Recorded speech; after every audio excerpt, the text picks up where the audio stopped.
You're listening to the Clear Creek Resources podcast from Clear Creek Community Church. To hear more, check out clearcreekresources.org. Well, welcome, guys, to the Clear Creek Resources podcast. Thanks for being here, Mandy and Kendra. We're so glad you're here.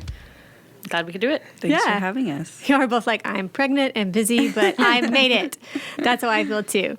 So we're talking about the Enneagram right now, this personality type that's not everything, but that we have found is helpful for self-awareness, for growing as we seek to look more like Jesus. So before we go into anything in depth, why don't you guys just tell me how you heard about the Enneagram, what sort of learning about that has looked like for you? I mean, I would say probably, it seems like maybe about 3 years ago or so, it seemed like it was all over the internet. Like everywhere you looked, on Instagram or on blogs I read or whatever, it just seemed like everybody was talking about it. Especially, I think the book, The Road Back to You, got really, really popular. And so that just it just seemed like everybody was doing it. And I wanted, I can't see something everybody else is talking about and not want to know what's going on. Not know about all of it. So I want to know about it. It may not be any good, but I want to make my own judgment, right? So it just seemed like it was kind of everywhere. Yeah, I think it was 3 years ago for me, too, which is weird because it's been around for a while. Yeah. So I don't know why it blew up, but I think social media, and then I had a friend who was really passionate about figuring out what all of his friends' numbers were. And I was not excited about it because I was like, well, this is a bandwagon I don't want to jump on. So that was kind of my first reaction to it. So then what? Did you guys take tests? Did you read about it? Because I know you both know your numbers. So Kendra's are 4, Mandy's are 5, and that's what they're going to talk about today. So how did you figure it out? So I reluctantly took the test, and then I took it 2 or 3 more times because every time I took it, it was inconclusive. I don't know if this has happened for anyone else, and I don't remember, it was maybe, there's a few tests out there, so I don't remember which one it was, but I took it, and it basically told me that I needed to do more self-reflection and figure myself out, which made me kind of not want to do it and not like it more than I already didn't like it. And I think part of that, too, was that I was going through a really transitional season, so my answers to the questions were very all over the place and based on what I was feeling in that time. And so the test didn't work for me. So the way that I found out was that we read through all of the descriptions, and then finally the 4 just stuck out. And I was like, oh yeah, that's me. And then it really affirmed why I didn't want to do the Enneagram in the first place, because we'll find out what the 4 is. So that's my story. Yeah, I would say mine was pretty similar. I mean, my tests weren't always inconclusive, but I didn't really like the answer I was getting, and so I didn't love it and kept trying to figure out a way I was a different number. And what was the answer you were getting? 5. Okay. Just checking. But yeah, I just kind of was like, I don't know. Part of that is that the 5, and we're going to talk more about what this looks like, but it's kind of like this kind of nerdy person. And I actually, that kind of was a big part of my identity growing up was, she's the smart kid or whatever. And it kind of made me feel like, it's saying that's all there is to me. But there's actually, there's more to me than just that. And so I kind of felt like it was very narrow. But then as I read more, and especially I tend to recommend people go read the type descriptions are in a lot of ways more helpful than taking a test. And when I read more about it, it wasn't like a pigeonhole. There was more to it. It wasn't just one thing. So it helped me to kind of understand, okay, there's a reason. That was a lot of my identity growing up, and it is just part of who I am. So even though it's more than that Absolutely. list that you're looking at. Yeah, I think that's really helpful. That's my journey too, is I took a test, which was definitely wrong. But it took doing some reading. And I think just for people who are listening who are like, well, I'm not going and buying an Enneagram book, There's all sorts of websites on the Instagram that have pretty good descriptions that you can just look at and figure it out. It doesn't take a ton of time, but I do think it takes like doing a little bit of research before you can really pinpoint it, because the test, you're answering, like you said, based on your, time of life and what's happening right then sometimes. So I think that's a lot of people's experience. Okay, so Mandy, tell me, what is a 5? So Enneagram 5, what does that mean? That's just a number. Yeah, so I mean, some people like they have kind of a name for each type, and some people like them and some people don't. It's called the investigator. Some people call it the sage, which I think is real weird. I've it's a never really heard that weird one. term. I'm just going to start calling you that. The sage. It seems real pretentious to me. But, the kind of common characteristics would be hopefully insightful, cerebral, logical, thoughts rather than feelings oriented. We like to be experts. And if we aren't an expert, we want to find an expert, because knowing the right source and the right information makes us feel comfortable. To be a sage or find a sage. Right, yeah. We're not usually very people-oriented, though not we hate people. But 5s, I would say, if there's an overlap between 5s and introverts, not all introverts are 5s, but probably most 5s are introverts, maybe all of them. It's just a real strong characteristic that they tend to be kind of drained by being around people, especially in kind of chaotic situations or large groups. We like our people, generally. That's the way it goes. That makes sense to me. My mom and my brother are both 5s. So everything that you're saying sounds like you in them. So what about 4s? What's just the basic overview of an Enneagram 4? So I feel like 4 is kind of the opposite of 5 in a way, which is funny because my husband is a 5. Oh, really? Yes, but the 4s are titled the individualist, but we are very sensitive. We're very introspective. We can be melancholy. And I got this description online, but expressive, dramatic, self-absorbed, and temperamental. That sounds awesome. But also, at the same time, just very creative, and we desire to have beautiful settings and feeling. We're really deep feelers.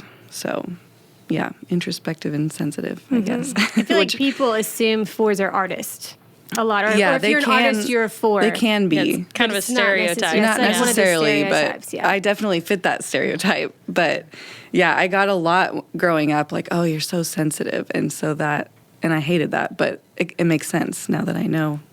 Yeah. That I'm a 4. Yeah, and that really is how you're wired. Yeah. So tell me, did you say what is the core desire of a 5? Did you say that? But okay. I alluded to it, I would say. But just that I think the deepest desire of a 5 is to be seen as capable and competent, and to be that. And it's not just about other people's perception. They have to believe okay, I actually do know this, and I'm capable of accomplishing it. I'm competent to do so. That's why saying or doing something dumb in front of other people is the worst. Because you feel exposed as a moron, which is the worst possible thing to be. And so for you, right, exactly. For a 5, that's just such a big part of your identity that you know what's going on and you know what to do. That to have that exposed that you don't is harmful and painful. So even though that's actually just life, and none of us know everything and are competent to do everything. So and that's part of your growth. Right. Yeah. So that's the core desire, and the core fear is... Yeah, the core fear is obviously that the opposite of that. That being exposed. There's also a big thing with 5s that, with the introversion, that there's this fear of giving away all the resources you have. That because being around people and interacting with people, which is just literally life, there's no getting away from that. It can be very draining, and so 5s tend to kind of hoard their energy and their time and their resources because they only have so much. All of us only have so much, and they kind of tend to have less. And so they tend to preserve what they have so that they don't have to share it as much. And so that can lead to things like isolation and detachment. But it's also just an awareness, So that I would say that's connected, I think, to those core fears, is that I'm going to be overwhelmed by other people and what they need from me. So information and energy is like, those are two pretty big things for 5s. How does that affect you individually? Well, I have 5 kids, so But you did know you were a 5 when you did that. right. I didn't know that, and I don't think I would have done anything differently. No. But it is kind of so for me. I love my kids, love them. But it is just realistically, it is draining to be around kids and to be meeting their needs all the time. My oldest is 16, so I've been doing that for 16 years, just caring for kids all day long, pretty much every day. And that is an energy drain. And so that affects everything else to where when I get to the end of my day, I feel like I have to be by myself. Mm-hmm. And I need to be doing something where I can kind of be re-energized, and it's not being around any other people, at least not anybody who's going to drain more energy, more resources. So what does it look like when that happens? You just isolate? Can you give me an example? Because I'm saying this because I'm thinking about my brother, and he's a 5, and we'll be in a gathering, and he will just at some point just go. And for a long time, we were like, he's just gone. What happened? Until we realized, oh, he just really is done. He doesn't have any more capacity to talk to people and be with people. His tank is gone. So he has to just go. Yeah, I would say that's just, an area of growth for me that really having kids probably is the biggest contributor to, is that I usually can hang for as long as I need to. I'll be okay. I'm going to make it. But what I notice in myself is that, like, say I'm out with friends till midnight. When I get home, I'll end up being up until 1 because I can't just go to sleep. I actually need to, like, decompress. And that may just be scrolling Twitter on my phone. I mean, it doesn't have to be anything special. It's just that time by myself with nobody needing anything from me. And, that's what I see in myself. Probably the biggest impact it has for me is that I become a person who says no to a lot of things because I know how it'll affect me. And so I am a preemptive no person. Just this year, my daughter's about to start athletics, and the athletic director at her school was like, hey, don't you want to be on the Booster Club board? And I thought, well, I mean, I could do that. I would be good at that. I could be helpful. I care about her being in athletics, but no, because I know, I just know I already have 5 kids in 3 different schools and all their activities and all the stuff we do other places. And I tend to preemptively, kind of cut off things that I know are going to be draining. And that can be healthy up to a certain extent. But I also have to be careful about that. I don't want to be saying no to things that I should be doing or that I'm called to or those kinds of things, and I don't want to be selfish with my energy and resources, but I do want to be discerning about how I utilize them. Yeah, that's so helpful. Let me ask you one more question. So you talked about competency too. So what does that look like for you? Can you give me an example of, when you feel like competency matters and when that's affected you? Because for some people they're like, what do you mean you have to feel competent? I mean, I think I would just say that sometimes I decide not to do something because I don't think I'll be good at it. Okay. That's just easier to do it. And if I'm asked to do something that I'm not sure I'm competent to, I'm probably going to spend a lot of time preparing for it so that I can feel competent.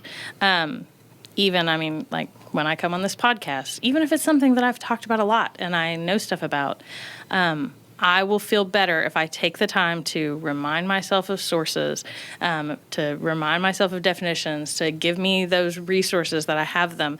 Even if I never look at my notes, having done that work, it impacts how I feel in the moment if I can be more sure of the information that I'm supposed to have. Yeah, that makes sense.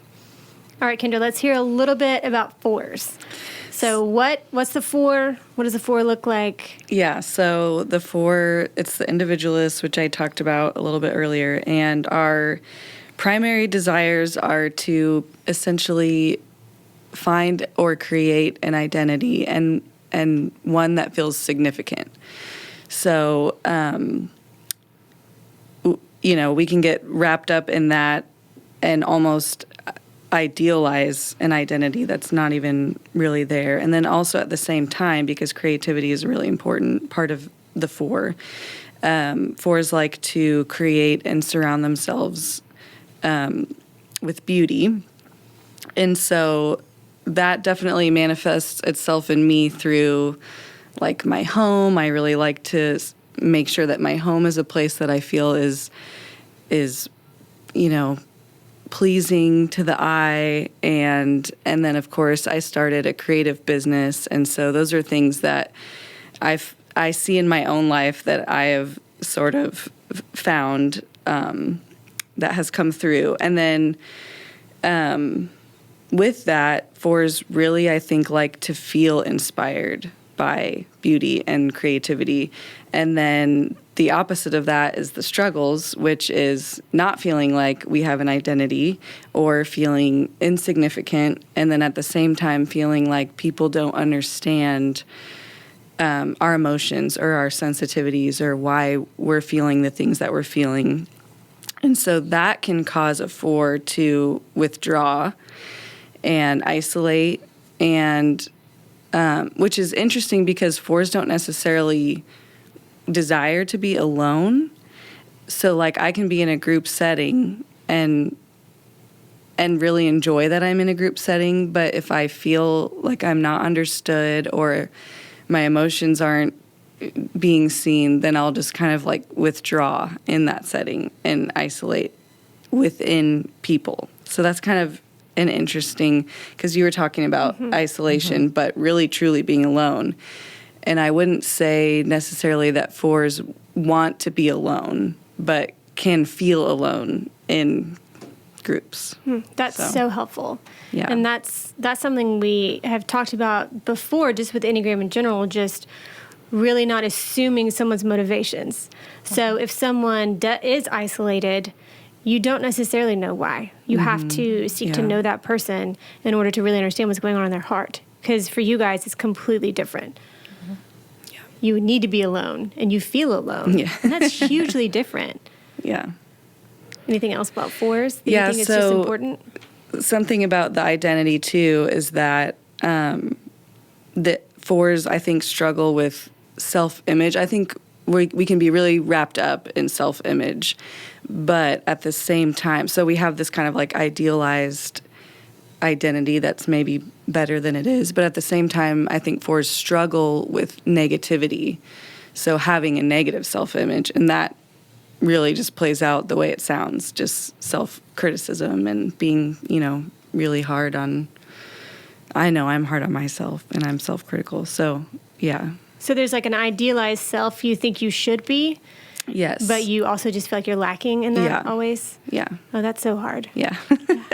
Well, and it seems to me, too, like 4s, it's like their idealized self is like to be this extraordinary person. Like, yes, it's hard to be ordinary. Yeah, different from anyone else. Unique, which is, again, why, like, jumping on bandwagons is not, like, a 4 thing, because you want to be different. You want to be unique. You want to be an individualist.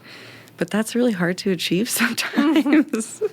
Yeah. So, what does that look like for you? Just with art and your work and your home? It's just in little ways, or is it a huge part of how you sort of live your life? I think it is in little ways, because eventually I think I come around to, if something is a trend or whatever. But feeling like I'm not necessarily going with the flow, at least right away. Like I'm not following somebody or something that, someone else is doing. I can't really explain like why that is, but other than just, it's who I am. And because I wouldn't necessarily say that I'm so different from other people. But I like to have things about me that are unique. And I think, maybe having, my own creative business feels unique. But there are also a lot of other people that do that too. So I don't know. It's just this weird kind of balance. Yeah. You just said balance, and that's what I was thinking when you were talking, because just in both of your examples with 5s and with 4s, so if you want to be competent, that's a good thing. that Mandy goes and prepares and wants to be ready for something, but it can also be hard, and same thing with you. Whenever I hear you talking about being different, it's beautiful, and it leads to all these really cool things, but it could probably be a struggle too. Yeah, that makes sense. Okay, so last week when we talked, we walked through our spiritual growth grid here at Clear Creek just a little bit, because that's how we think about spiritual growth in Christ, which, you're talking about identity before activity. So what we're really trying to do here is to know ourselves so that we can become more like Christ, so that we can be obedient to him and love and serve people and be on mission. So I just want to ask you guys, I just want to walk through that a little bit. So when it comes to learning how to listen and obey, so to just be obedient to God, how has understanding some of this stuff helped you in that? Mandy, do you want to start? Sure. I mean, I think that for me, I think that a lot of female fives kind of struggle with feeling like they aren't what they're expected to be or what they're supposed to be. And I think that's just, guys, it's like more socially acceptable to be like, oh, that absent-minded professor type or that nerdy kid or whatever. But I know growing up, I always felt like I was supposed to be more bubbly, more fun, more extroverted. I remember as a kid getting in trouble once it kind of reminds me of your brother, actually, at my own birthday party. All of my friends were like playing a game or something, I don't even know. And my mom found me in my room reading a book. And that was not okay. That was not okay. That was not what I was supposed to be like. And so I think for me, like studying the Enneagram and other personality tests, just knowing yourself more, it made me realize actually it's okay that God made me different. He made me the way he made me. I'm also made in the image of God. I have my own unique gifts. All these things that can kind of be weaknesses are also, it's the same thing that is, when it's used correctly, it's a gift. And I don't want to use my personality as an excuse. Like my mom let me know, it is rude actually to go leave your guests to go read a book. But learning more about myself made it so that I can instead say, hey, Mom, instead of planning a party with 15 friends, spending the night at my house, could I just take 2 friends out to dinner? I didn't have the maturity to do that when I was 8.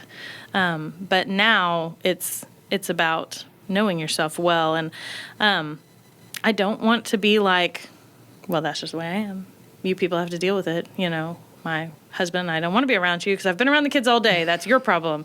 No, it's not an excuse to recognize who I am, but I do want to use wisdom and care and honor God the way he made me. Everybody we have to use our own consciences. We have to use our own discernment to recognize what God is calling each of us to, how he calls us to obey him. It's going to look different for different people, and that's all right too. Yeah, that's super helpful. What about you?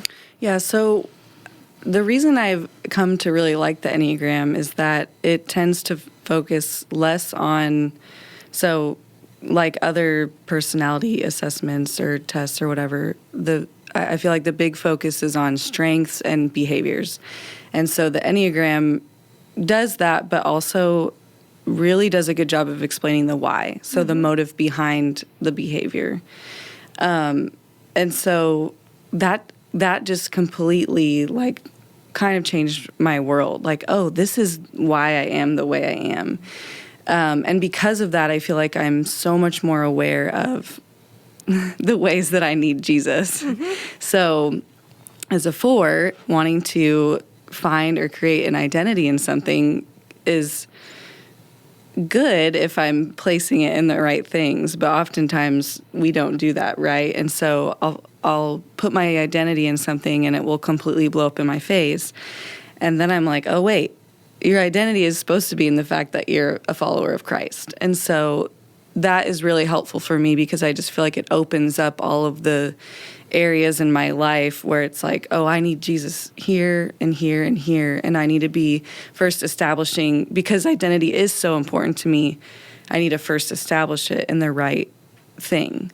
And so I really think that being able to listen and obey and be a follower of Jesus, it requires a certain amount of self-awareness. And I think the Enneagram, not for everybody, but at least for me, has helped me do that. And then also, I think we see throughout Scripture a theme of examining our own hearts. So, for example, the psalmist says in Psalm 139, "Search me, God, and know my heart. Test me and know my anxious thoughts. See if there is any offensive way in me, and lead me in the way everlasting." And so this really has helped me examine my heart and, understand and realize the why behind my actions and feelings. And I think that in turn helps me listen and obey better. Yeah, so I think that the combination of what both of you guys are saying is just so helpful, because you both said a lot, but Mandy, you were talking about how some things you maybe thought were sin aren't necessarily. They're just how you were created. But the culture is telling you it's not okay. And so to recognize this is how God built me, and there's ways to be obedient in that space, but it's not necessarily bad, is I think, a good gift of self-awareness. And then you're talking about really being humble and seeking to know what are the sin patterns in our life that are unique to us as we seek to listen and obey. Because we have to have both of those things, which I think is something we can get from assessments like this. I think that's really helpful. What about relationally? So as we seek to love and serve within our church, our family that we're supposed to love and serve all the time, and even just the people around us, how has this helped you to do that better, or has it? Oh, I mean, for sure. I think being aware of my own challenges allows me to bring them to Jesus. Because, I mean, we're talking about how, this makes me feel drained, so I retreat. Well, that's not always possible. I've had 5 babies. That baby wakes up all night long. It's draining physically, on top of just emotionally being an introvert and being drained by being around anybody, even if it's a newborn. It's tiring. And there's not always the opportunity to be re-energized when I want to be. And Jesus is there in that. And even when I'm weak, he's strong. Because his grace is sufficient, right? He can sustain me. And so being aware that I have that need and that's what's at the root of how I'm feeling. Because a lot of times, we have these feelings, I feel so overwhelmed, but I don't even know why. Learning something about why I'm at the place I am means that I can more clearly just bring that to Jesus and ask him for help. But I think, too, that recognizing that, he gives me grace and knowing myself and he knows me and loves me, it's then I probably need to extend that grace to other people. And I know that for me, learning about the Enneagram has just made me more appreciative of people who are different. My husband Josh and I, we are the epitome of opposites attract. We are nothing alike at all. And so, it's really good for me to be reminded that, there were so many things that I admire in him because those are my weaknesses, and yet those can become points of conflict because we're very different. But the Enneagram can remind me that just because it's different doesn't mean it's bad. It's fine that he thinks it's differently than I do. It would be really boring if we all thought the same way. So, just the Enneagram helps me to give grace to other people that aren't just like me. Yeah, I think that is so important, because what can happen with any personality assessment test, because we're reading about ourselves, and if you ask most people, they know, right? They know the most about their number. But if we use it as a tool to love and serve and honor God, then it can be used for that. So it really just depends on your heart and your end goal behind it. It doesn't have to be selfish. It can just be a way to be conformed and love people better. Well, and for sure, connected to what Kendra said a minute ago, it's not just me recognizing that his behaviors are different than mine, but that he has different motivations than I do. And he has a different emotional response to a choice or a decision where, he sometimes makes, it's such a clear, obvious choice to him, and it feels like I could never have even considered, it never would have crossed my mind. And yet, that, he is coming from a different place, his motivations are different, his desires are different, and that's okay. It's good that we have these differences. But it's not just those behavioral outward things that if I could just fix those, he would think just like me. No, like we're actually like coming from different places, and we can come together. What about you, Kendra? Yeah, I would say my answer is definitely similar in just knowing exactly what makes me tick helps me relate to other people, but also like what you were saying, knowing maybe the motivation behind why someone else is doing something is really important. So I guess that means that maybe we all do a better job of knowing all of the numbers. I don't really know, but I think that it can be helpful because everybody deals with conflict. And I think about conflict first because there's just always conflict in relationship. Like you can't get away from it, especially in marriage and especially in the church too.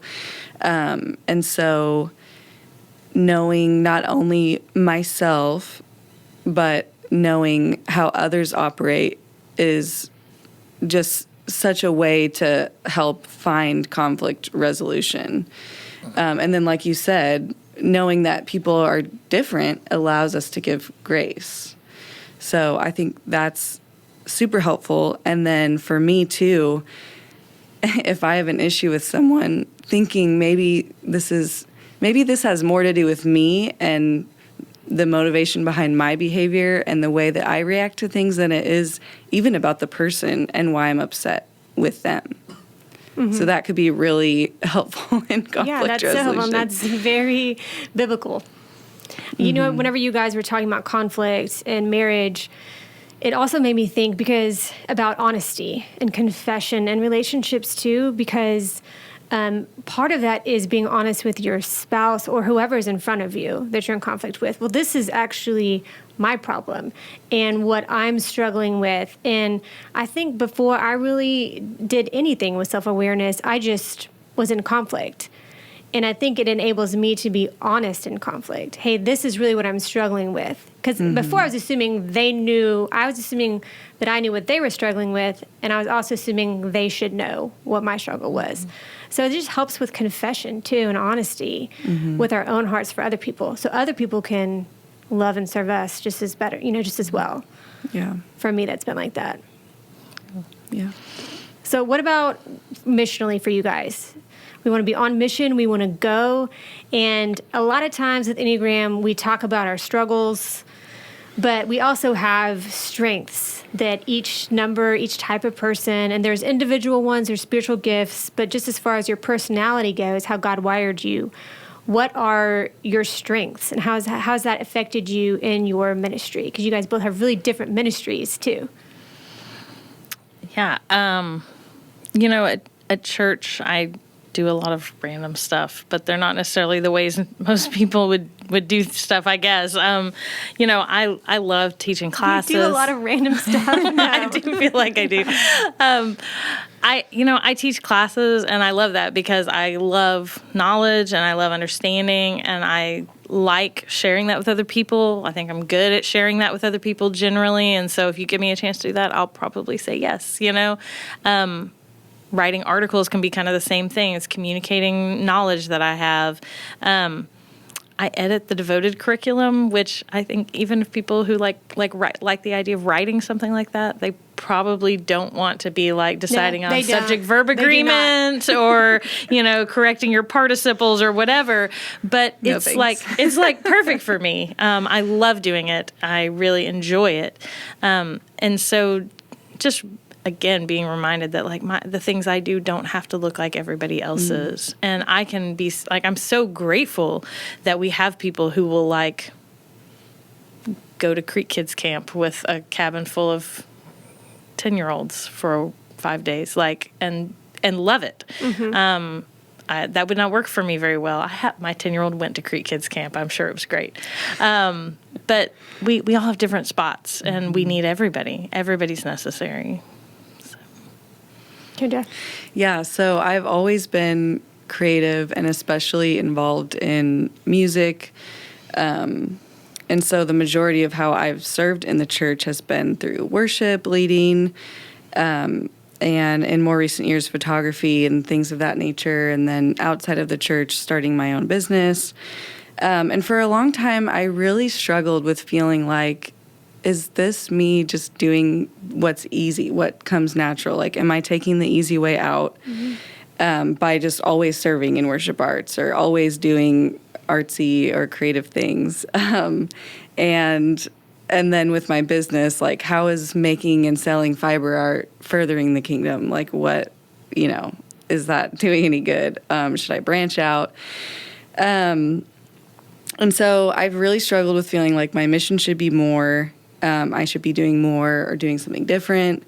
But I think really getting to know myself as a 4 and getting to know my motivations, that the Enneagram has affirmed that, yeah, I'm a creative individualist who sometimes isolates, and probably being a greeter on the first impressions team or quitting my business to go evangelize or be a missionary is not necessarily like the best use of my giftings. And I think that's great for some people, but it's just really easy to compare, like, well, maybe I should be doing this or that.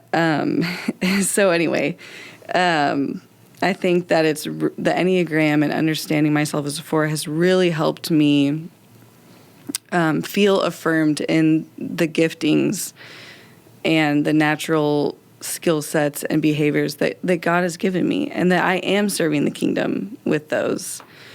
So very similar to what you said, just feeling, like I'm serving in the right spots, and it's okay if I'm not doing X, Y, Z. Like, I can do these things, and that's okay. I love that. There's like nothing that makes me as excited as whenever people are affirmed and flourishing, for God's kingdom, how he created and called them to. It's beautiful.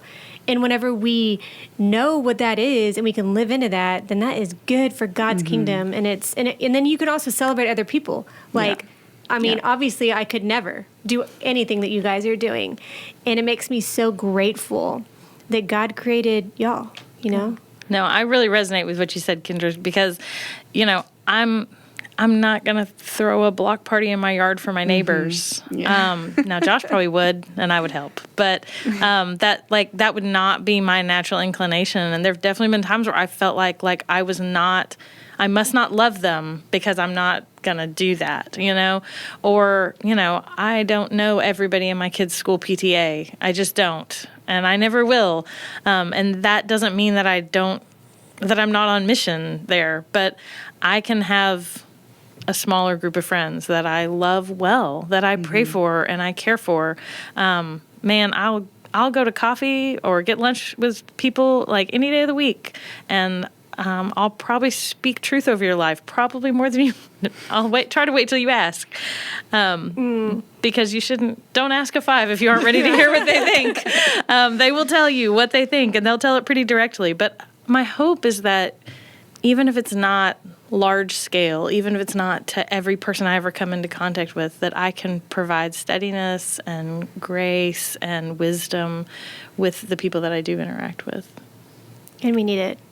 Really, I love it so much. I think that so often we think there's one way to be disciple of Jesus, and that is not true. There's such beautiful diversity in the church and unified in our mission, and it's such a beautiful thing whenever we can live into it.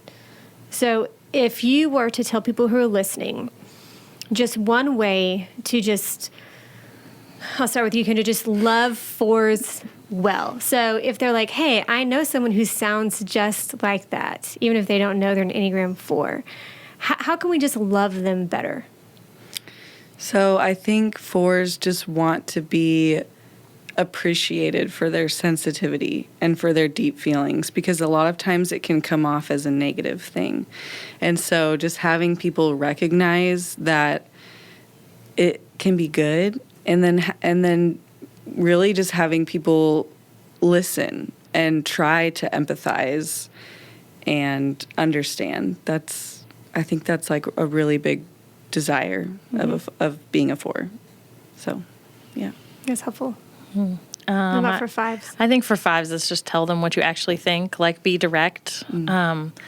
If you tell me you're fine, I'll probably be like, oh, good, I'm glad she's fine. And I I don't think most fives like look beyond that necessarily. They take things at face value. They're pretty straightforward, and so, but they want to know. They don't want to like there be this big issue that they don't know anything about. They hate that because they want information, right? Mm-hmm. They want knowledge.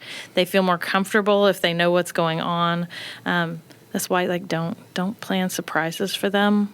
Like it doesn't work. It's not going to get what you want. I mean, even if like when it happens, they know you were trying to be nice, how they actually feel is dumb and deceived, and they don't feel prepared, which is stressful. And so, and then on top of that, they feel guilty because they're not appreciating the surprise enough, because they feel all these other feelings. Because fives have feelings too, just so you know. They I know we're not fours, but they just express those feelings really differently, I think. Yeah. And those feelings are, different things help those feelings to be repaired and restored, I think. So, yes, be honest with fives. Be honest with fives, yeah. Well, really, I love the fact that we did fours and fives together. I wasn't sure how that was going to go. But I think it's really helpful because there are similarities and differences, like with everybody. And for me, it's just helpful to just listen and think through the people in my life who I can appreciate and love better. So thank you guys so much for your wisdom and honesty and for just being here today. It was fun. Thanks for having us. Hey, thanks for checking out this video. If you haven't yet, make sure that you hit subscribe down below and check out clearcreekresources.org, where we have videos, books, and sermons on there, as well as our audio podcast. Thanks for watching.